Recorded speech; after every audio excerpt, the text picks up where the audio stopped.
Salam saudara pemirsa, selamat berjumpa kembali dengan kami dalam program Berita Pengharapan.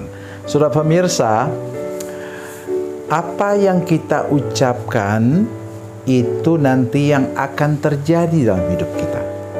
Oleh sebab itu saya selalu katakan, bangun pagi jangan ucapkan sesuatu yang negatif kepada dirimu sendiri, ya, atau kepada tentang orang lain.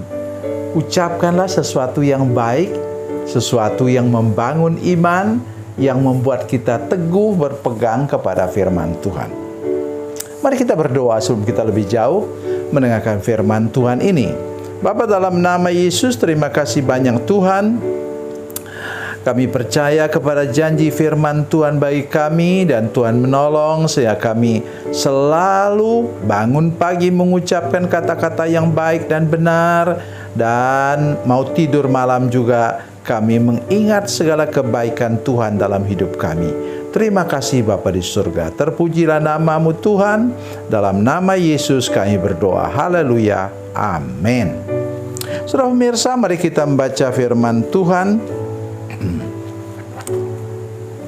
dari Perjanjian Baru, Injil Lukas pasal 7 ayat 23. Lukas 7 ayat 23.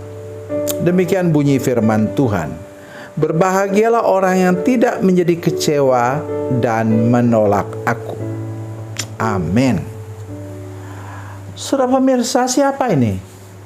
Dialah Yohanes Pembaptis.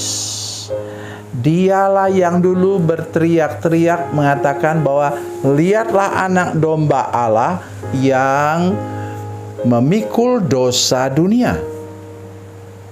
Dialah pendahulu kedatangan Yesus.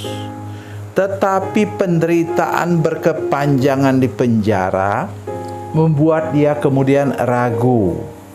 Benarkah itu Yesus?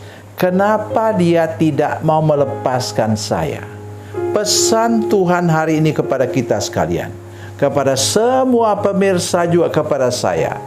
Ingat firman Tuhan ini dengan baik. Berbahagialah orang yang tidak kecewa dan menolak aku. Untuk kita sekarang seperti apa? Mungkin sudah tidak dalam penjara, tetapi saya ingin ingatkan kita bisa dipenjara oleh penyakit. Kita bisa dipenjara oleh kekurangan uang. Kita bisa dipenjara oleh masalah rumah tangga. Saya sudah berdoa selama puluhan tahun untuk penyakit ini. Kenapa belum bisa sembuh? Saya sudah minta didoakan oleh banyak hamba Tuhan, tapi belum juga sembuh. Ingat Paulus bilang apa? Sudah berapa kali aku mengatakan, Tuhan, cabutlah duri dalam dagingku. Tetapi Tuhan tidak mau cabut. Mengapa? Supaya aku tidak sombong.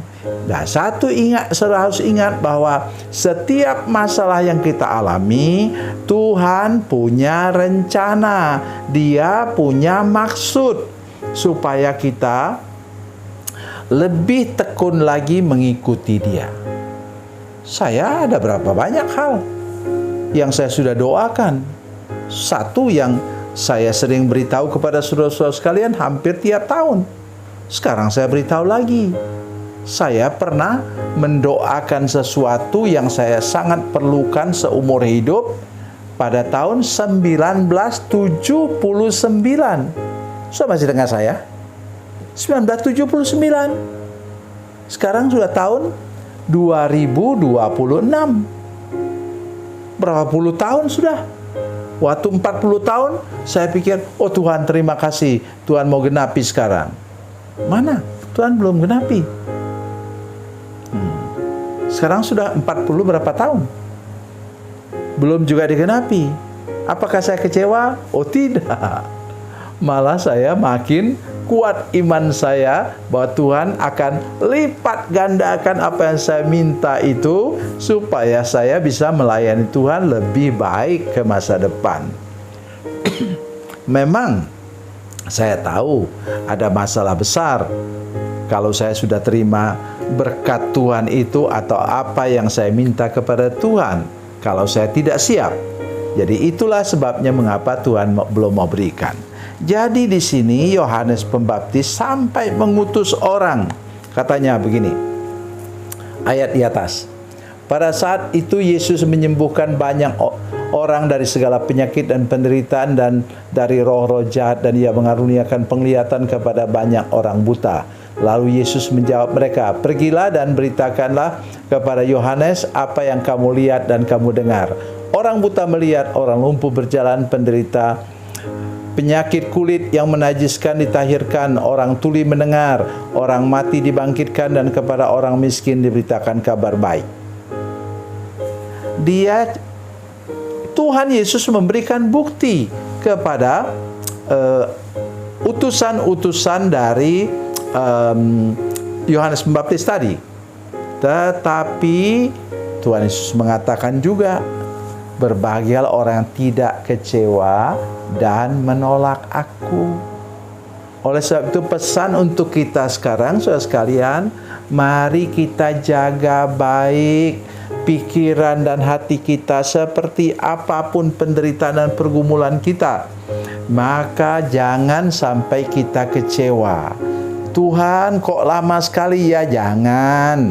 Kita bersyukur Tuhan punya waktu yang tepat dan Dia tidak pernah terlambat untuk menolong kita.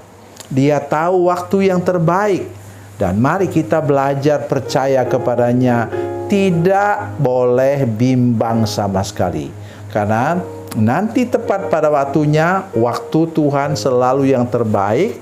Nanti Dia jawab pergumulan doa kita selama ini secara berlimpah-limpah. Tuhan Yesus memberkati, Tuhan Yesus baik. Mari kita berdoa. Bapa, dalam nama Yesus, terima kasih banyak untuk firman-Mu yang ajaib dan luar biasa ini Tuhan. Berkati kami supaya kami mengalami kebaikan Tuhan dalam hidup kami. Walaupun sekarang mungkin kami ada yang sedang sakit dan sudah lama menantikan kesembuhan daripada Tuhan, kami tahu Tuhan melihat dan Tuhan siap untuk memulihkan hidup kami pada waktu Tuhan sendiri. Terima kasih Tuhan. Dalam nama Yesus, haleluya.